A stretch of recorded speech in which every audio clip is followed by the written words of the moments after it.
All right. So what we've been doing is, and this, Geraldine made this point about science in general in a note to me last week, but also she made it in the Pirkei Avot point. We have a number of proofs here that the Megillat Esther, that the scroll of Esther was written with divine inspiration. And the last question that we were talking about was, what do we need so many proofs? If we get one proof, isn't that good enough? So we talked about that this might reflect the fact that there were questions and people needed to be more persuaded. And Geraldine, you want to bring in your insight? I don't remember what I said. But the same thing that you said about how multiple confirmations of okay. in something. I said I come from a background of research scientists and doctors, and a thing has to be repeated over and over and over again to prove that it's correct. And even after that happens, 2 weeks could go by and something else new could be discovered. And at the beginning, when Dr. Fauci said to wear masks, and then he said not to wear masks and then wear them again, people who didn't understand him, I'm using that word kindly, said he was telling an untruth and so forth and so on. But that's the way things are. Things are proven accurate until we get more information that proves them inaccurate. And we have to be open to the fact that things change. So that's, I mean, I think that's a really important insight. We had it, again, it applied to things we were studying in Pirkei Avot a little while ago. In this particular case, let's examine that application of that here. Because you bring in two different things, right? You bring in the question of pure science, the process of science itself, that science keeps on getting examined. If it works right, people keep on examining the assumptions, keep on redoing the experiments, and so on, to see if it's falsifiable, to see if it's repeatable, replicable. So that's the idea of constantly revisiting things, right? But then you also brought up the social reception, right? The reception of scientific reports and how that became politicized, and that people, depending on what they wanted to hear or what they wanted to believe, took what was a neutral, so to speak, just reality of the way science operates, and they turned it into a debatable point about, oh, you see that he's not really telling us the truth, and so on, without understanding the science. So there is a part here of what's the social reality? How much are people willing to hear what you're telling them? So that doesn't, in fact, connect up with what I was saying before, that if the Megillah was a controversial document, and some people really did not want it in there, then proving it was not necessarily going to work the first time, right? Bringing it back again and again and again, because some people still had their doubts or didn't want to really hear it that way, or didn't feel that proof was as solid as it could be. That's the part where the process falls on people's ears in different ways, and it's not simply pure and simple and neat. But there's another question that what you were saying brings up to my mind that makes this a little bit different, and that is, in science, theoretically, although in the end, some things, I mean, and this is a whole philosophy of science discussion. Is science, are the data of science all provisional forever? So you could have, back in the day, you could work out theories that would explain how you could still believe that the sun is the center of the universe. And you keep on making these cycles and epicycles, and the math becomes amazing, and these astrolabes that get created are amazing works of art. They're complicated and they're beautiful, and it's all to save a certain theory. and you keep on fixing up things and you keep on accounting for different things. And then finally, it just crashes. And today, scientifically, empirically, we know that the Earth does not constitute the center of the universe in any scientifically meaningful way. And guess what? We're not going backwards. So that scientific achievement is forever, right? That scientific achievement is not going to be re-experimentized and questioned, right? And there are many things like that.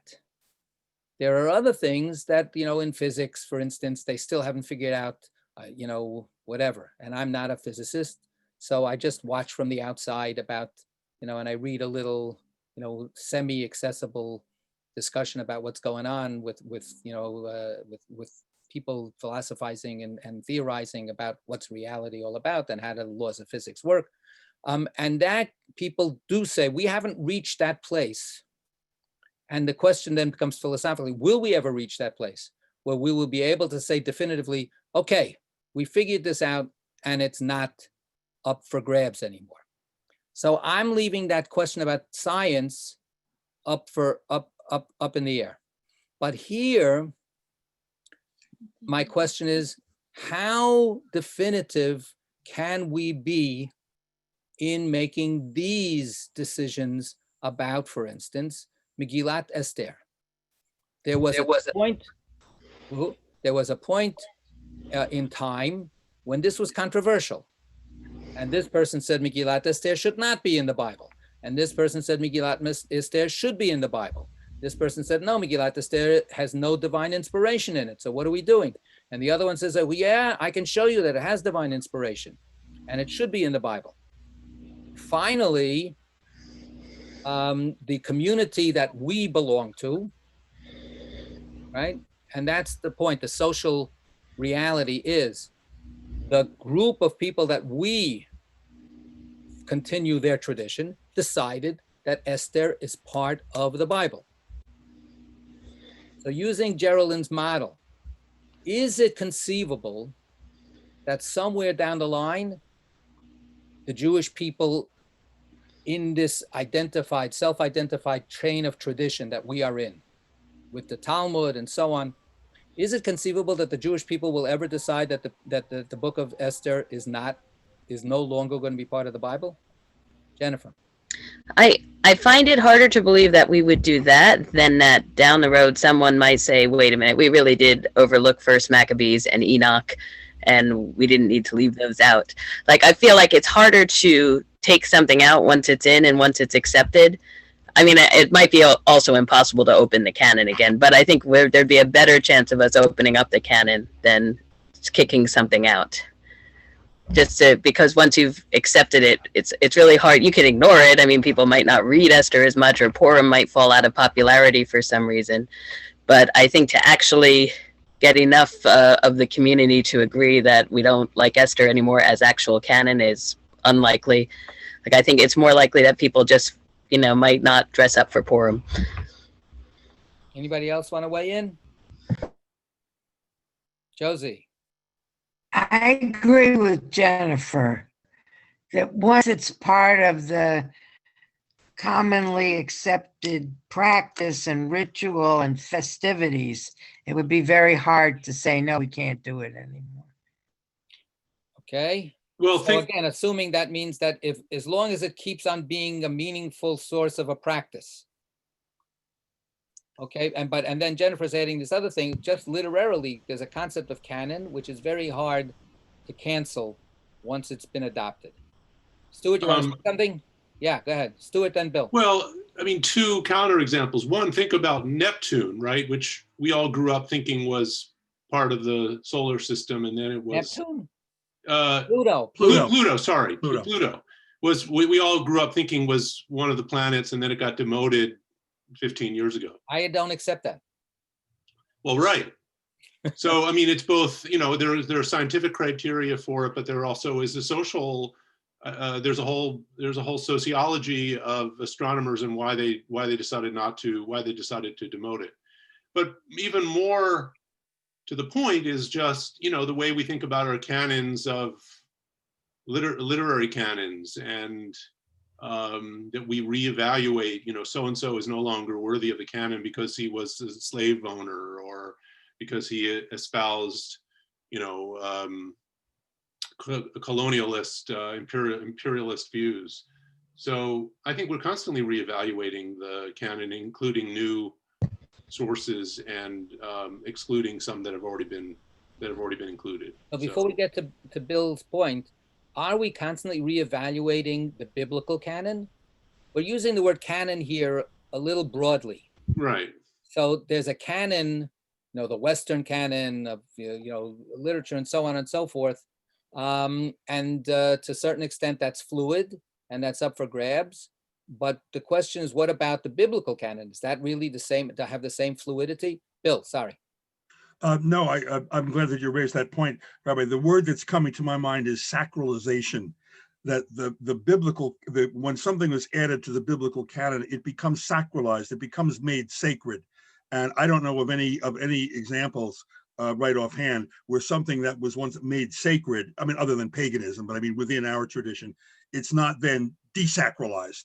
Whereas the example that Stuart was using was purely about secular literature. It's much easier to reevaluate things that do not have, although there are some people who believe that some great literature has a certain sacred character. Most of us don't, or certainly I don't. But the biblical stuff it's more than just we all agree that this ought to be in what we study. It now has a sacred character. It's holy in some way. And once we make that decision, it seems to be nearly impossible to desacralize something. There's cases where it has happened in the world, of course, but I think with regard to the Bible, it becomes very difficult. So do you know of any cases? I'm just thinking about pagan kinds of things where in the Roman Empire, once Christianity began to spread, not suddenly, but over a relatively short amount of time, what had been sacred, the gods, the Vestal Virgins, and all the rest of that, now simply ceased to have any relevance. So that's back to my point about what group you're in. Yeah. Right. What happened was that Christianity overtook that population, and you gradually, as you say, and with syncretism and so on, it's complicated. But the identification of the group changed from being I'm a Dionysian, I'm an Apollonian to being I'm a Christian. So that's a different group. So that's my question. Within our group, does that happen? And it's difficult. Yeah, Jen. Well, I would say yes, syncretism played a great role, because really the paganism never went away, not in Judaism, not in Christianity, not in anyone who, we know we have borrowed holidays that have pagan ancestry, all of us, and that's still true for both Jews, Christians, and probably for anyone else, just because, they don't go away. With saints replace gods, maybe, and etc. And Samhain somehow becomes All Hallows, which is like a Saint's Day or something, or an All Saints Day or something like that. But it's still the same traditional holiday. I mean, look at, Christmas is the best example of holly, ivy, and running deers, and the solstice, I mean, is all there just as much as any new religious content. The other thing I would say, I was thinking of in the Tudor era, when they transformed, when Henry VIII tried to make the church particularly English, and then much more so under his daughter Elizabeth. There was some really hardcore stuff to take stuff out of canon. That's not an example from Judaism, but it was done. They had to. Who is the saint? I forget his name. The one that who will rid me of this priest, the guy who was murdered. Thomas à Becket. Yeah, Thomas Becket. Thank you. Thomas Becket was like the most popular, glorious saint ever before Henry VIII, and he had to kill that cult, because the whole thing about Thomas Becket was that the church is supreme. So he had to kill that cult in a big way. And, so there was all this, it was a really hard thing, and it took generations, but they did it. They whitewashed churches. They made that not a pilgrimage spot, even though it had been the most popular in the UK. You can do it, but it was a really vast political machine to get people away from what they had been doing for centuries. And it took tons of propaganda, threats, closing of monasteries, etc. So to really desacralize something is super difficult. And even in all that, they still remain Catholics. They couldn't get rid of all of them. So there it is. How about, Elsie. how about like the Judaism I grew up in, Reform, practically took out everything. I mean, we may have had the same Hebrew Bible, but we certainly, in those days, people didn't accept any of the so-called canon rules of observance. Well, How that's does what that fit? Right. So I want to be very, very specific here. And your example is actually an example that points out again, there's the sacred canon of scripture that we're talking about versus using canon in a broader sense of authorized practices or personalities or so on and so forth, or and things like that. The sacred canon of scripture, and your example is to the point. Reform Judaism never touched the Bible, right? Reform Judaism didn't say we're going to throw out, this book from the Bible or that. Let's throw out Leviticus. It's got all these sacrifices in it, right? So they didn't. They threw out sacrifices. They threw. We're not going to pray for sacrifices. We despise sacrifices. We despise ritual. This is classic Reform back in the good old days. Yeah. When Reform was great. They were very, very sure of themselves about how much they knew better than the received tradition, but they never touched the biblical books themselves. That's this untouchable idea that once we have sacralized this library, it's here forever. It would be very, very, very, very, very difficult to take something out once it's in. And that's this idea of, is it with divine inspiration? Does it have, in the Hebrew, we say divine inspiration in English. In the Hebrew is Ruach HaKodesh, Holy Spirit, right? So we're talking about holiness. And it's very hard to take the holiness away once we agree that it's there. And that's what this repeated set of proofs is all about, that no, it's holy, it's holy. It doesn't look holy, doesn't smell holy, it doesn't taste holy, but it's holy, right? So that's what's at stake here. And for us, for our group, that won the day, right? That made it official and permanent, not to be retested, not to be reassessed. But again, I want to point out that today as well, and I've mentioned it other times, Purim is still controversial, and maybe it's newly controversial, because among certain liberal circles, the revenge story at the end which is the way they read it, is unpalatable. So some people don't want to celebrate Purim because it's too much of Jewish violence against other people being celebrated. And one day, or maybe, if they carry the day, then it's going to be interesting.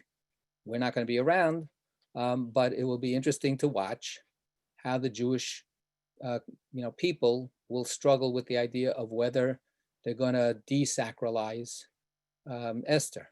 It's not going to happen anytime soon, if it ever will. Okay. So now we're going to be at the fifth line at the top of 7a3, where we have another proof, one more proof. The Gemara adds another proof.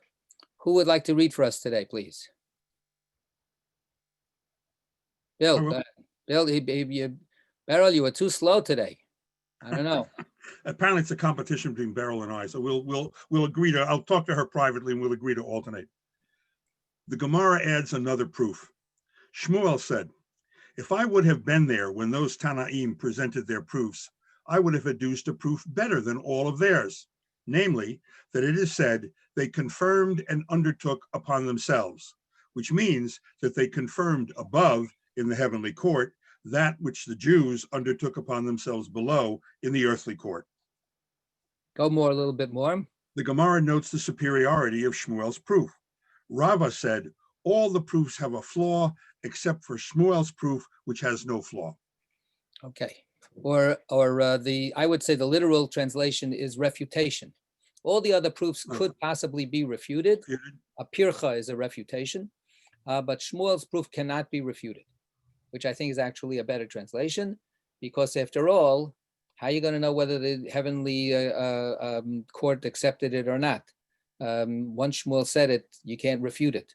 But Shmuel has this very intriguing statement, right? He prefaces it by saying, had I been there when this discussion was still alive, I would have been able to adduce a proof that was so much better than everybody else, right? So there's a little, spiciness to this, right? Shmuel, who always has to defer to the earlier authorities, right? Shmuel is not a Tana. Shmuel is in the generation after the Mishnah, but he says all those Mishnaic sages that were struggling with this, guess what? I thought of an even better proof. So there's a little, there's a little self regard here. He really thinks he can think better than them, and he says a proof that that he thinks is better. There is a big difference between his proof and the other proofs. We have to go back and read over all of the other proofs that was in the big paragraph before that, right? So I'm gonna summarize what each of those verses that were brought as a proof before were usually about, if not for the fact that the book was written with the Holy Spirit, with divine inspiration, the fact that was written could not have been put into the text because nobody would have known about it. What's in Haman's heart? How do we know what's in Haman's heart? And yet the book tells us what was in Haman's heart. What was Haman thinking? The narrator doesn't know what Haman was thinking unless he knew it because of divine inspiration. When Mordechai finds out about a plot, it doesn't say anything about how Mordechai found out.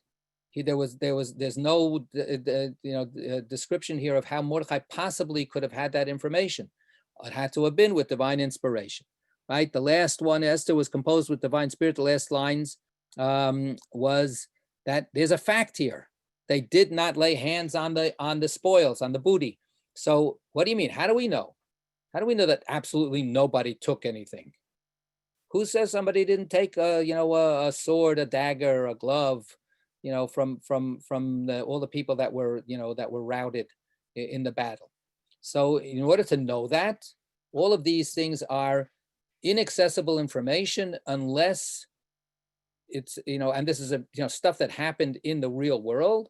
Unless the narrator is suffused with divine inspiration, they have no grounds for saying what they say. But Shmuel's proof is different, isn't it? What does Shmuel say? Well, he's talking not about events in the real world here on earth, but about something that supposedly happened in heaven. So clearly the people who were writing this couldn't know what was going on in heaven unless they were inspired by the Ruach HaKodesh. So the we've had this verse, but and it's too bad they don't give you the verse here in its entirety. But let's look for a second.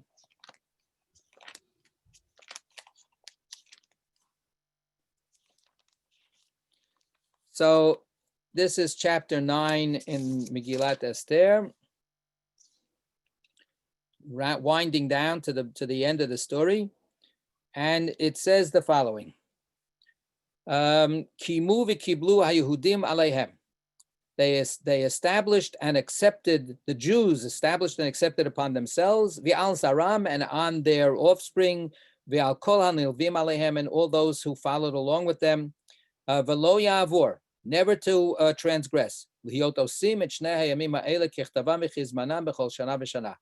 to always do these 2 days, to perform these 2 days, to observe these 2 days, as written in their time every year, every single year, right? So clearly the simple meaning of this verse is This was the assumption upon the Jewish people on themselves. We are assuming upon ourselves, undertaking to observe Purim from now on, forever and ever, as an observance of gratitude and joy that we were saved. Shmuel rereads that verse. It says, Kimu v'kiblu. They established and they accepted upon themselves. And who's they? The verse says, Ha-Yehudim, the Jews. Instead, Samuel reads it as they established and they accepted upon themselves. This is, they confirmed, right? Which means they confirmed what the Jews established for undertook for themselves. So they said, Kimu, heaven established this. V'kiblu ha-Yehudim, and the Jews, undertook, accepted upon themselves. So it's a completely,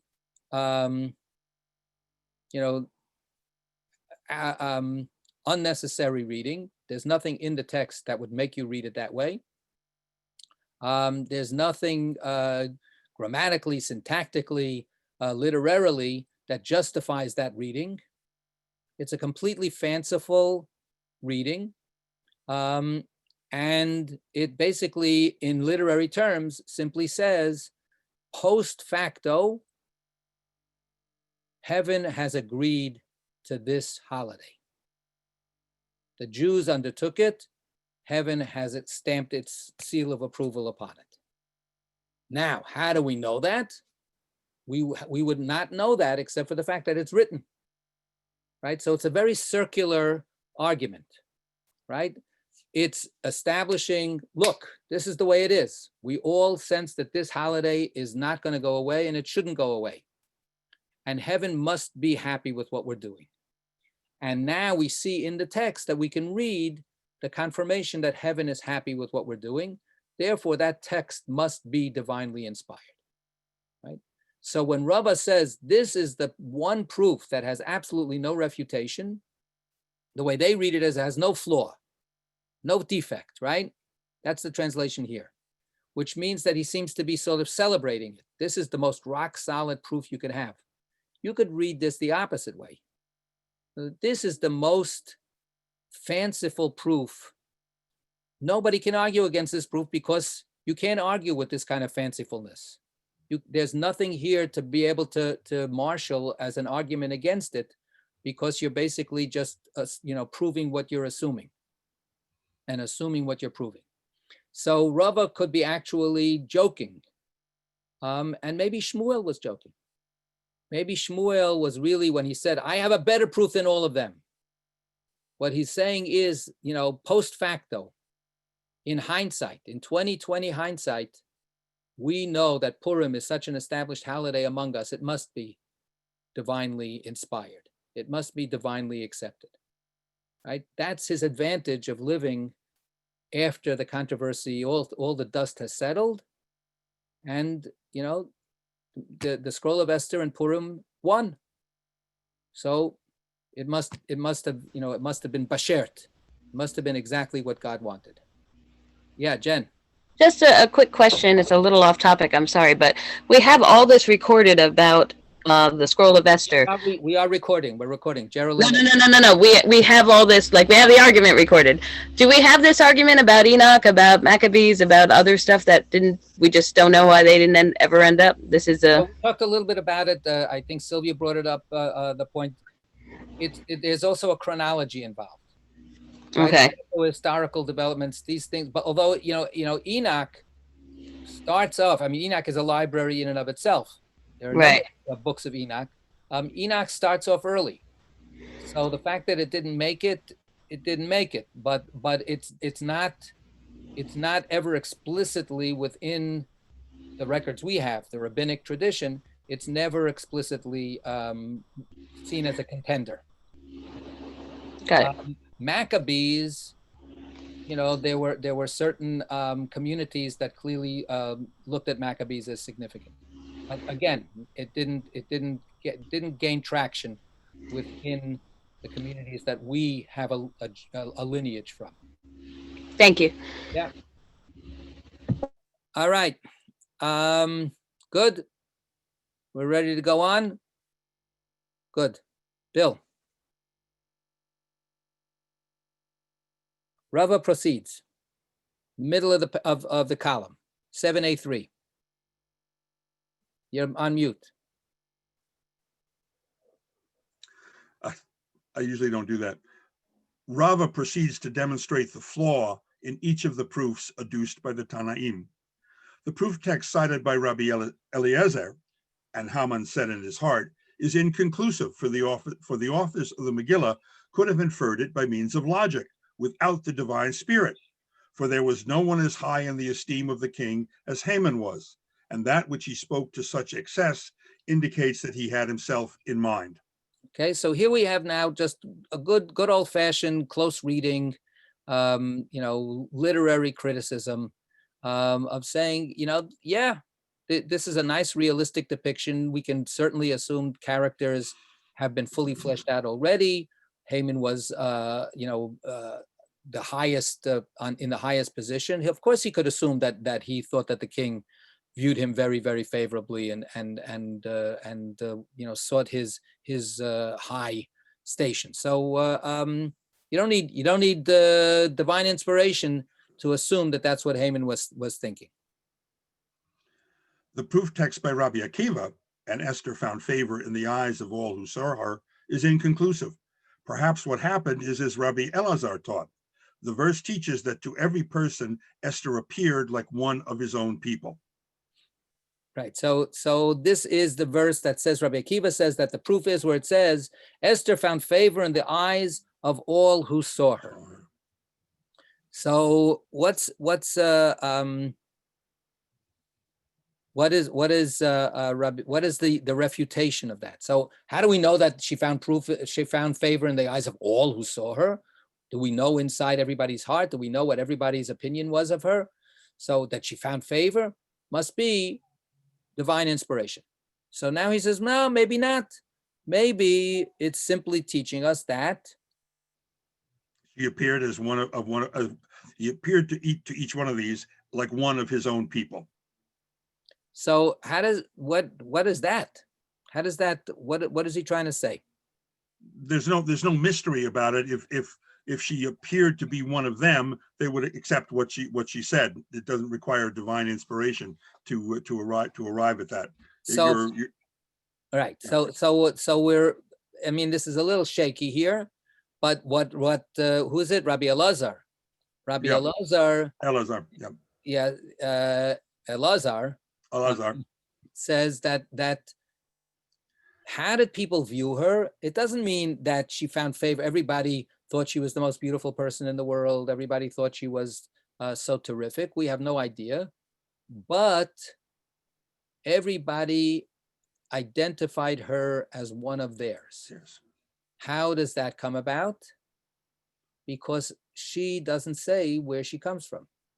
Mm-hmm. Right? That's the instruction that Mordechai gives her. Don't reveal what people you're from.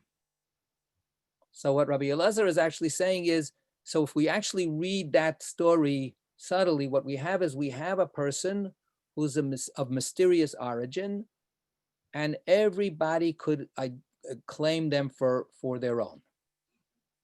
And if you read the note, read 35, please.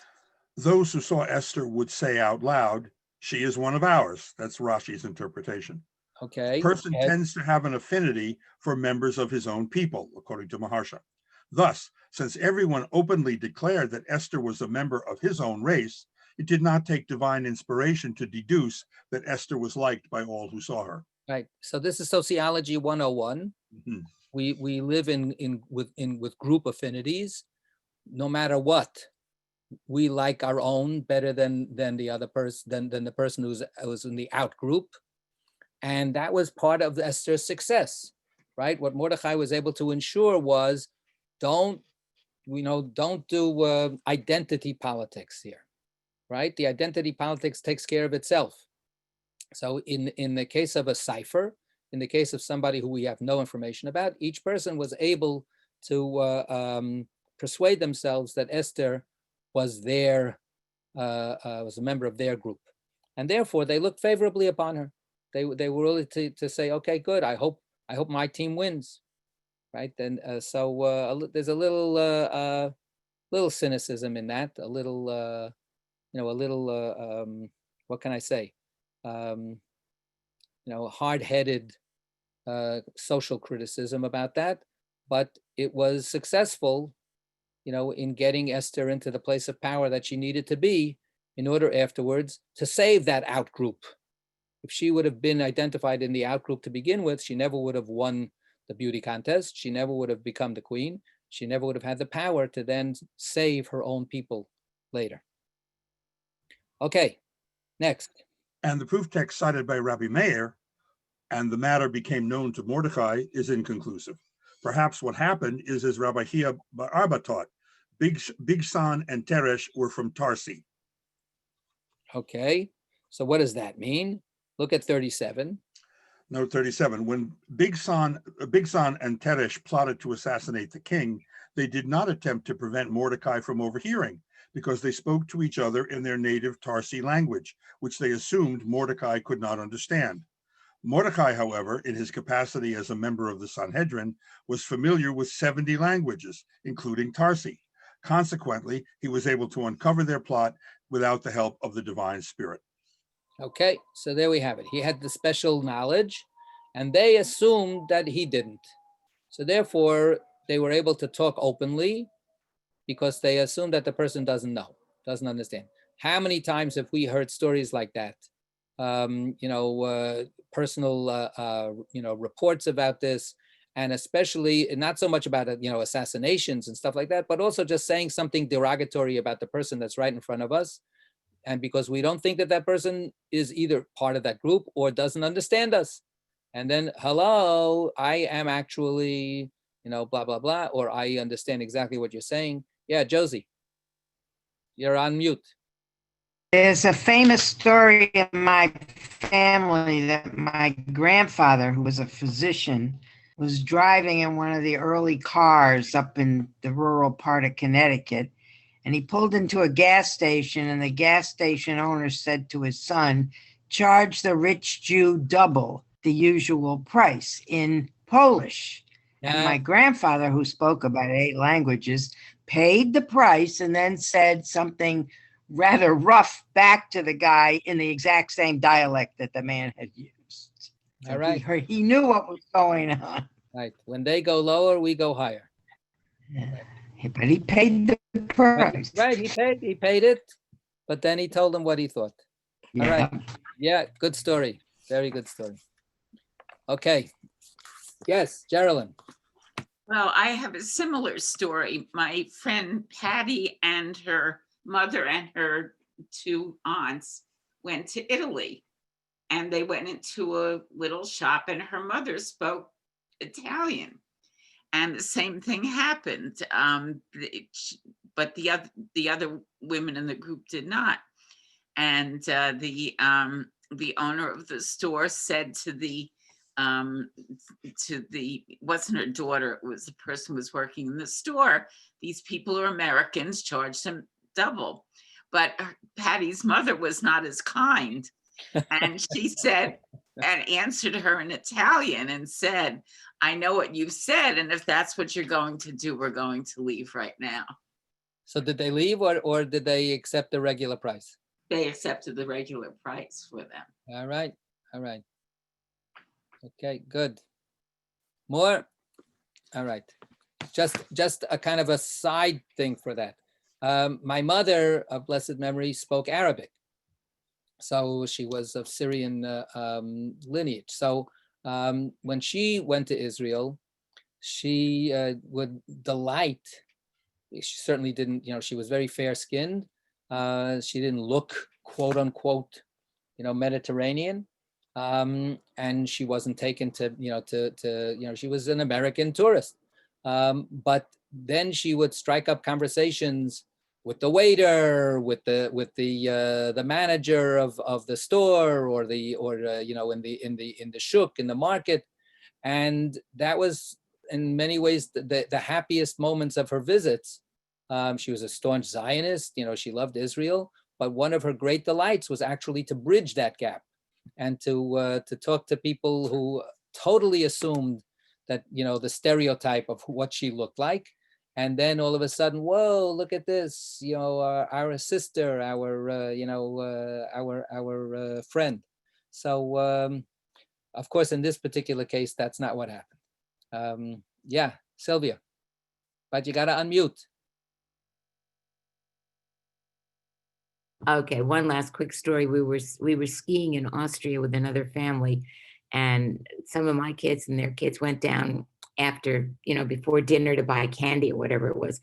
And they came back and I said, my God, how much did you spend? And they told me, I said, that's not right. So I went back to the store with them. And in German, I said to them, we must have made a mistake. Yeah, they certainly did. They made a mistake because they didn't know you were related to them. That's the big mistake they made. Well, it was an anti-American at that Right. point. Well, then they didn't know that you were Right. able to confront them. Yes, there we go. All right. What we have in each of these cases, though, is a kind of a very, very true to the Megillah kind of approach. What this is sort of pushing back on is this is a story about realpolitik. This is a story about human foibles. This is a story about all the kinds of just plain secular factors of life and of literature that make a good story maybe, or make interesting events happen. But we don't need this Deus ex machina idea. We don't have to bring God into this to explain anything. We can explain all of these elements very, very well just by simply knowing about how life really works. And in truth, that's the way the Megillah really is. That's the way the Megillah presents itself, unless we decide otherwise. Okay, and the final proof text that he's going to refute. Now we're turning the page, we're on 784. Excuse me. And the proof text cited by Rabbi Yosef ben Dormaskis, they did not lay their hands upon the booty, is inconclusive. Perhaps messengers were sent from the remote provinces to inform Mordecai and Esther that no booty was taken, so that the king would not be displeased. All right. In other words, there was a report, there was an official report, take it or leave it. But people investigated. After all, and this is something that we should, you can look back in the story. There's a kind of we just want to defend ourselves. We're not interested in making a profit out of this. Just allow us to stand against people who want to kill us. So now they're coming back to the king and they're saying, we did exactly and only what we said. We defended ourselves. We didn't do this for personal gain, which of course is the opposite of what Haman was doing. So, the official report was in. You don't need divine inspiration to say this. Okay. Now, of course, you can take the official report with a grain of salt, but that's the point. The point is, don't take this as so absolutely ironclad. This is the way we say nobody took from the booty. Did somebody take? Maybe somebody took, but overall, it's accurate to say nobody took. 99% of the people didn't take. This is the official a reality that we have. Okay. However, what about Shmuel? Go ahead. Rava concludes, however, Shmuel's proof certainly has no flaw. Ravina commented, this is analogous to what people say. One sharp pepper is better than a basket full of melons. Okay. Anybody ever say that? Anybody? I say it all the time. All the time. From now on, here's a new cocktail party phrase that you can add to your repertoire. Okay. So there you go. Okay. But again, there's a it's a little humorous. That's the whole point. That's what I was trying to say before. This is not meant to be, deep, profound legal determinations. What he's saying is, look, when Shmuel is basically saying, heaven likes what we're doing. Are you gonna be able to refute that? Are you gonna be able to refute that? It's irrefutable. Okay. Good. The Gemara presents two more proofs that Esther was written under the influence of the divine spirit. Rav Yosef said that a proof can be adduced from here, and these days of Purim shall not fail from among the Jews. Rav Then Nachman Bar Yitzchak said, wait, what's the proof? What's the proof? you got me. No, I don't. Look at it. It's not that hard to see. What does the verse say? These days of Purim shall not fail from among the Jews. In other words, the Jews will always keep the days of Purim. So is that true? Not to me. Why not? What does that have to do with divine inspiration? The Jewish community made a decision. We're gonna keep doing this. But that's not what this is saying. What this is saying is, and they will never fail to observe it. Oh, so how do they know they would never fail to observe it? Okay. Right. Are they living in the year 2050 or the Yeah. year Yeah. 2500, Okay. 100 or something? How do they know? This is a prediction. So this is akin to a kind of a prophetic statement, Okay. right? We know that the Jewish people will never give up on Purim. They will always be holding on to Purim, right? So that's divine inspiration. Of course, that's only, again, it's circular, right? But it's a statement of confidence that our undertaking to keep Purim will always be honored and always be fulfilled, right? And this is a statement of faith. In that respect, it is a statement of faith, right? It's a faith in the Jewish people that this is going to keep on going. Okay. Rav Nachman Bar Yitzchak said that it can be proven from here, nor shall their remembrance cease from their descendants. Okay. That to me is more persuasive in arguing that it had to be a divine inspiration. How does he know that it won't? Well, that it's it all from the same verse. Yeah. So it's just he's simply saying, I don't see a difference. I don't know if Yeah. you see a difference. If you see it that this is better, why is this better? I don't know. It just struck me as more logical. I guess I could say. Okay, But I don't have any good reason for it. Okay.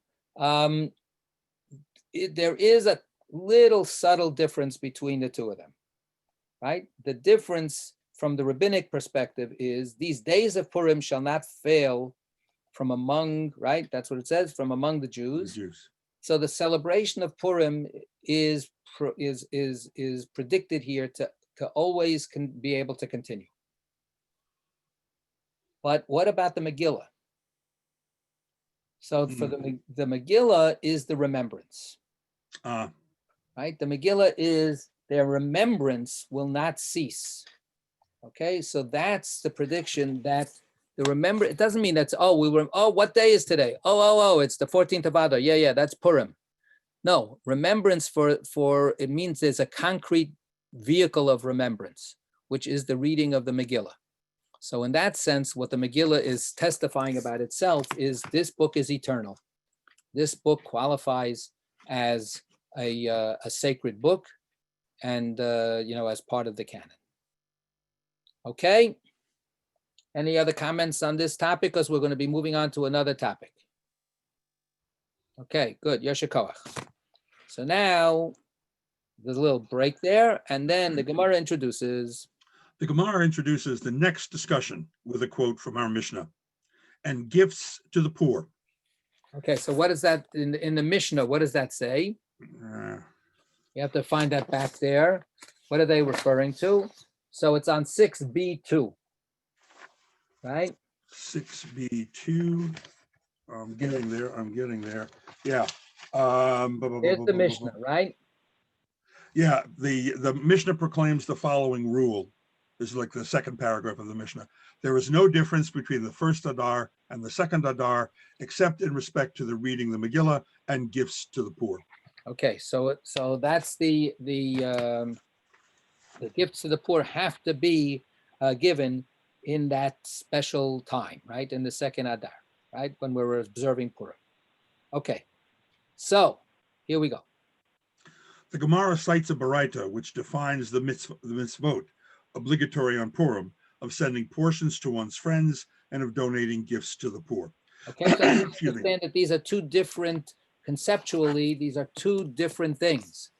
One is called shalach manas, as the Yiddish way of saying it. The Hebrew is mishloach manot, Manot. sending gifts to your friends, right? And then the other one is matanot la'evyonim, gifts to the poor. The poor. Now, manot, the word manot as gifts is different than matanot, right? The word manot sounds like it's has to do with foodstuffs.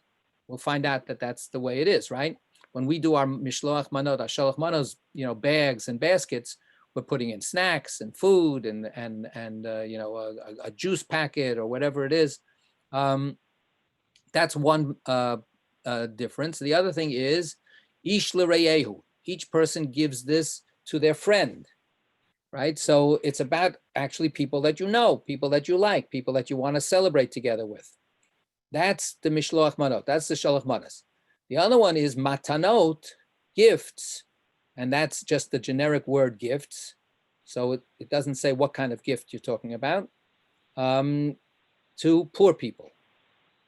Right? So poor people could be somebody you know, somebody who's a friend of yours, or it could be simply one of the people that you see, who's needy. So conceptually, these are two very different things. Now we're going to start seeing how the Gemara tries to fine-tune their relationship. Okay, Rav Yosef.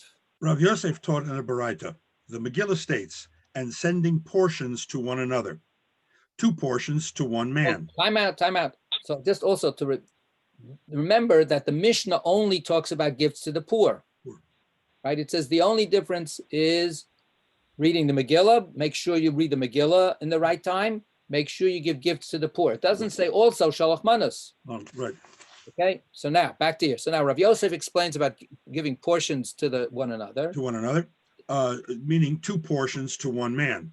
The Megillah continues, and gifts to poor people. This entails 2 gifts to 2 people. That is, 1 gift to each of 2 people.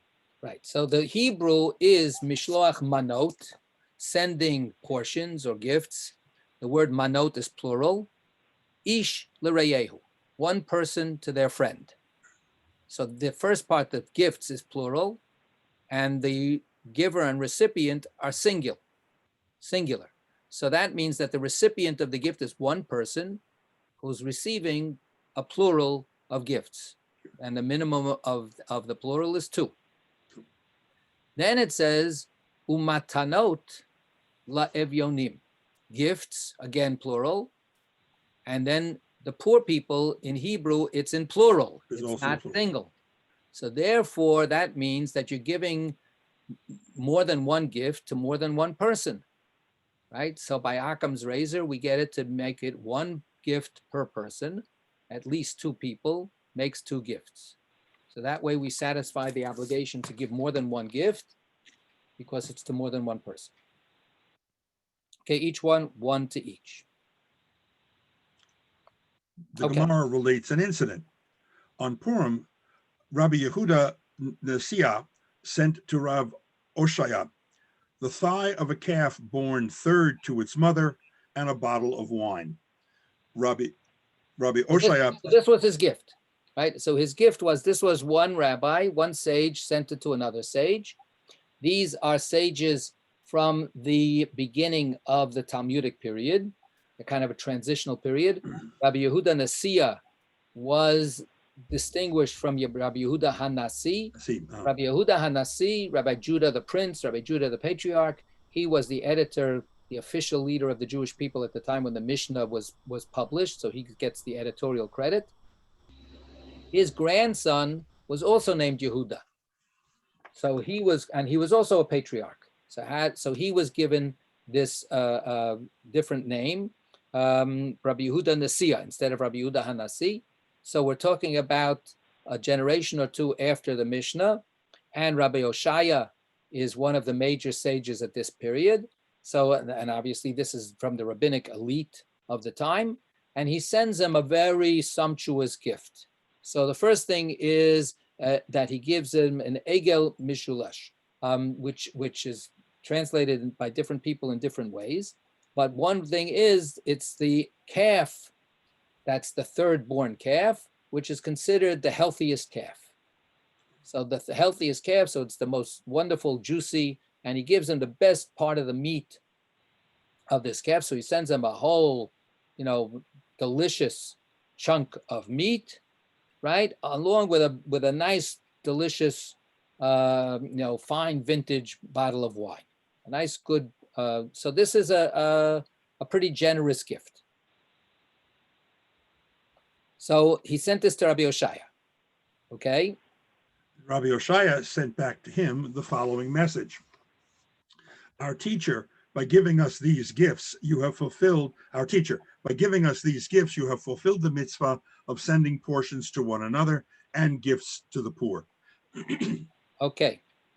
So what's his statement here? His statement is, by doing this, you have you've killed two birds with one stone, so to speak, right? Even though these are two separate mitzvot, by doing this, you've actually fulfilled both of the mitzvot.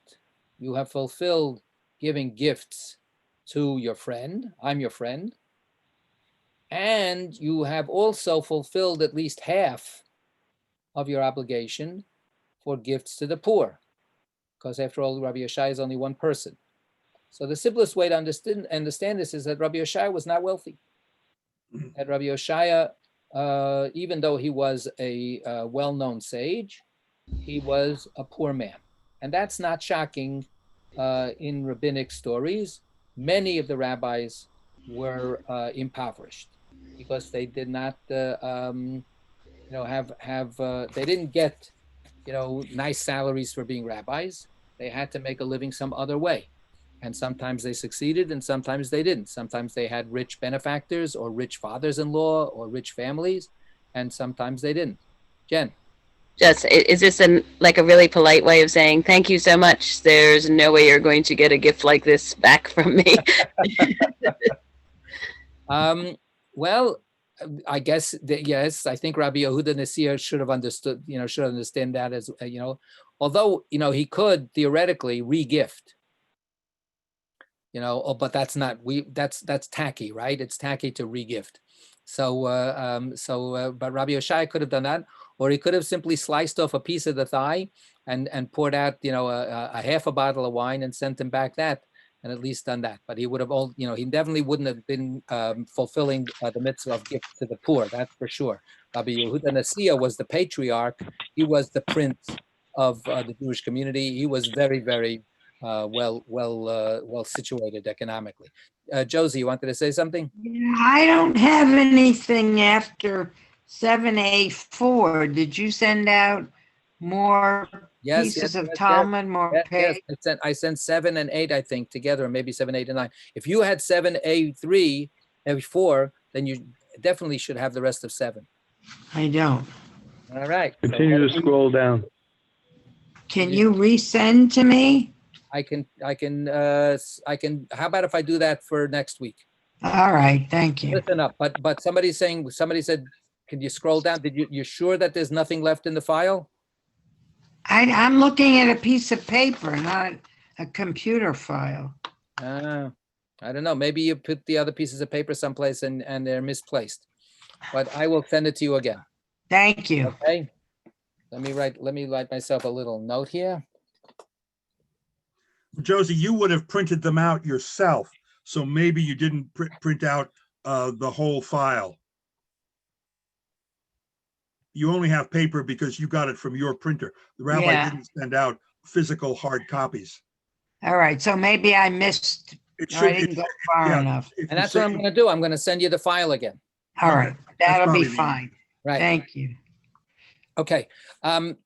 Back to Jen's point, there would be, I think, just a little bit of a pointing, a sharpness to what he's saying, because he's also saying, you are the leader of the Jewish people, and, pay attention to the fact that your rabbis are living below the poverty line. So that could be a little bit of a push, to Rabbi Yehuda Nasir. Let's see what the notes do, because the notes go a little bit in a different direction. Yeah, but the note 2 for this is extraordinarily long. Let's Note do- 1 let's- is fairly straightforward. Go ahead. 2 items were sent, a calf's thigh and a bottle of wine, according to Rashi. The novel point of Rav Oshaya's reply is that this mitzvah can be fulfilled even with beverages and is not limited to portions of food. Okay, so this is one way of reading his statement back to Rabbi Yehuda Nasiya, ignoring the business about the poverty, and simply saying what he's saying is something actually that has relevance to the gifts to one's friend. When it says that we're supposed to give portions, what counts as a portion? Does it have to be hard foodstuffs, or can drink qualify? And from this, we see clearly the drink qualifies, right? So you can send beverages as well. Okay, but that's ignoring the piece that we were looking at. Okay, and that's the question. What about this poverty issue? What about the gifts to the poor that he says you've also simultaneously discharged the mitzvah of gifts to the poor? So here we have note number 2. Note number 2 is extraordinarily long and to my initial look at it, extremely complicated. The words "and gifts to the poor" are deleted by Gra and Bach. Gra notes that evidently they were not in Rashi's version of the text. Okay, so now we go back to the previous note. When some people are figuring out, well, what's his whole statement about? For us, we immediately notice that he's talking about how poor he is, but for some people, that whole statement is missing. So that's the first thing that we should know, that different variants of the Talmudic text either have or do not have that second part of his statement.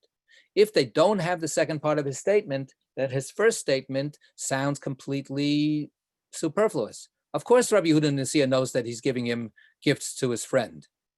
That's exactly what he wanted to do, right? He gives him gifts to his friend. So Rabbi Oshaya sends back to him, by doing this, you have fulfilled the mitzvah of giving gifts to your friend. Who needs it? The answer is no. He's telling him that, yes, I agree with you that liquids count as foodstuffs. But so that's duly noted that some people did not seem to have that part, that second part of the statement in their text. You might be surprised to know that Bach was not only an amazing musical composer, but also a very close reader of the text, and was noting that in his Gemara he didn't have this. So I'm glad somebody is smiling. This is a different Bach. Okay, just you should. And know. when I was thinking that this just proves that you don't know who's Jewish. Well, that's for sure. You can't tell by looking at him. That's for sure. That we don't need any proof for. Okay, so the Bach here means Bayit Chadash, and this is Rabbi Yoel Sirkis, who lived in the beginning of the 17th century, 1600s. Okay, now Rabbeinu Hananel and the Ritva. Rabbi Hananel and Ritva have a variant reading of the Gemara, which accords with the version of the incident recorded in the Yerushalmi in Megillah 1:4. Rabbi Yudan Nasiya sent Rabbi Hoshaya Rabbah 1 thigh and 1 bottle of wine. Rabbi Hoshaya sent back the following message to him: by giving us these gifts, you have fulfilled the mitzvah of gifts to the poor, but not the mitzvah of sending portions, because these items are not of sufficient import to a person of my standing. Rabbi Yudan sent back to him 1 calf and 1 barrel of wine. Rabbi Hoshaya sent the following message to Rabbi Yudan: now you have fulfilled the mitzvah of sending portions to one another. Chaye Adam 155:31 proves from this passage in the Yerushalmi that the items one sends for the mitzvah of sending portions must accord with the status of the recipient. Okay, so here we have from the Yerushalmi a different tradition, which is in opposition to the statement that we have in our printed Talmud. In our printed Talmud, we deduce from his statement, it's pretty clear, it's not much of a deduction, that Rabbi Yehuda, Rabbi Oshaya is telling him, you have simultaneously performed 2 mitzvahs. You have, by giving me these gifts, you have both given a gift to your friend and you've also given a gift to a poor person. According to the Yerushalmi, Rabbi Yehuda Nasiya, when he gives the first gift, which is the same gift as reported here in the Bavli, the Babylonian Talmud, he gives a thigh of the calf and he gives wine. And Rabbi Yeshaya says, okay, look, I'm a poor person, so good, that's fine. You have discharged your mitzvah of giving a poor person a gift.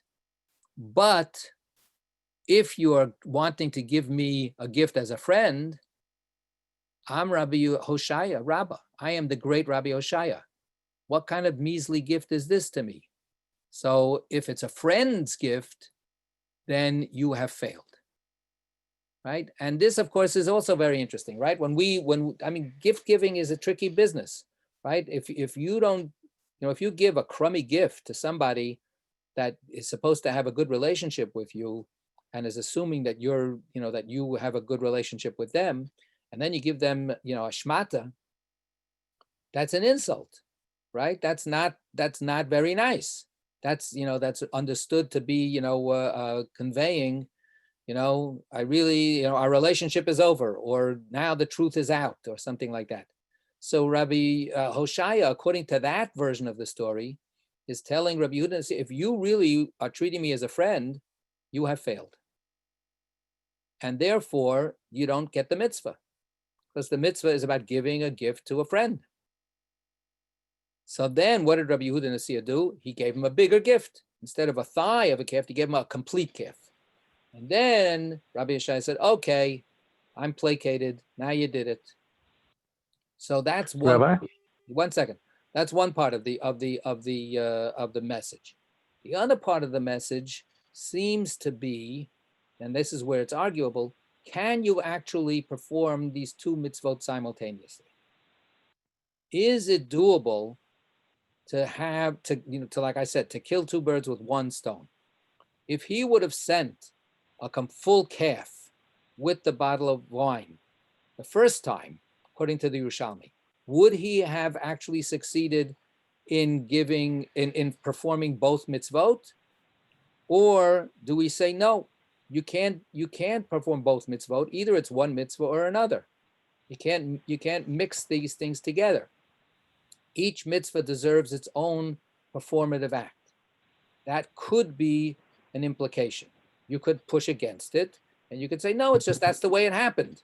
But theoretically, if he would have done it the right way to begin with, he would have been able to do both mitzvot.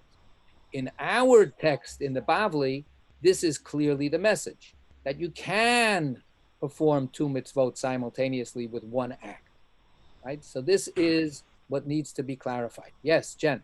Are there other mitzvot? No, somebody on the phone wanted to say something. Yeah, it's David Kanagas. Hi, David. I'm drawing. Here we are in Gemara Megillah, and I'm remembering back now to Pirkei Avot. Are Shmuel and Rabbi running afoul of one who makes his name great, causes his name to be destroyed? Are they self-aggrandizing, or are they close to self-aggrandizing? So yes, that's an interesting question, right? What's this ego statement on the part of Rabbi Hoshaya, right? And when Rabbi Hoshaya says, "Hey, you didn't give me something worthy of my standing," is that arrogance? Is that being supercilious and standing on ceremony? You got a gift, just say thank you. So how do we see that? Is this really inappropriate or not?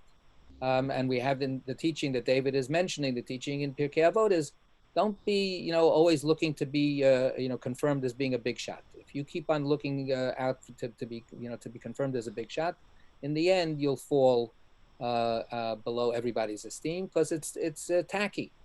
So is Rabbi Hoshaya guilty of that here? So that's the question. Jen, did you want to speak to that or something else? It was actually a different question. I wanted to know, are there other mitzvot we can do 2 for 1? So, okay, let's leave that on the side for a second, okay? Mhm. And let's open the floor.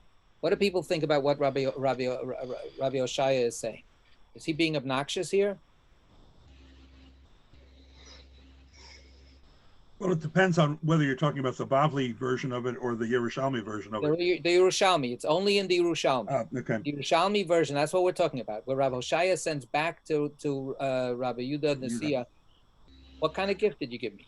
I guess you could interpret it as being obnoxious, but it could also be that he's simply being very punctilious in his understanding of what the mitzvot are involved, and he's either teaching Rabbi Yudan or he's confirming what Rabbi Yudan presumably knows.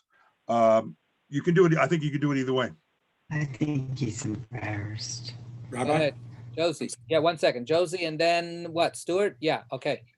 I think he's embarrassed because embarrassed? as a poor man, Rabbi Oshaya, as a poor man, it's a lavish gift that he cannot reciprocate. As a great sage,